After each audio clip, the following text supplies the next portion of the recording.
Jenny sat on the bus. She was heading home from the night shift. It was a chilly night, but she didn't mind that. She was too tired to mind. It had been a busy night on the ward, expectant mothers bustling in, all in a hurry in the midst of the busy season. Christmas with a baby on the way. She could only imagine. The bus slowed to a stop at the end of her road. She almost ran as she went down the driveway, bursting through the door into the clutches of sticky-fingered children, merry adults, and a grumpy teenager playing Fortnite in the corner. The house was full to bursting. Grandma was glued to the telly where the cliché Christmas film was playing. Her husband was bustling about, juggling turkey times, prepping veg, decorating holiday goodies. Not to mention her sister holding back a gaggle of children, all itching to get the shiny presents beneath the tree.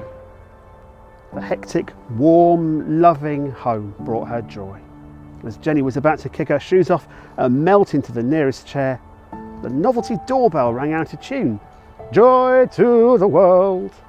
A mental head count saw everyone was there. It must be carol singers. Grab the mince pie, she yelled to her husband Mike, who had lost the plot and was decorating biscuits with peas and drizzling icing onto Brussels sprouts.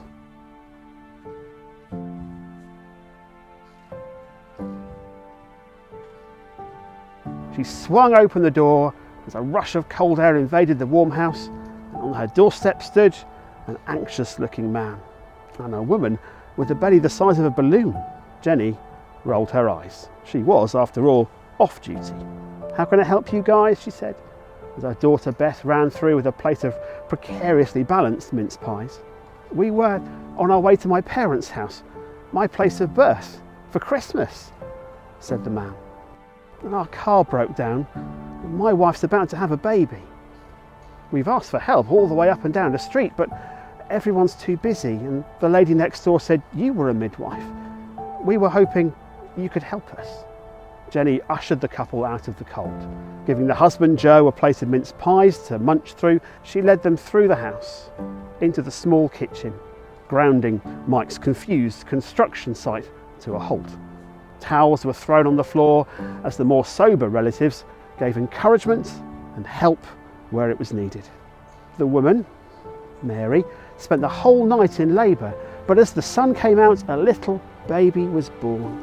"He cried his head off, poor thing," laughed Jenny the next day, holding the baby in her arms as his exhausted parents slept on an inflatable mattress on the kitchen floor.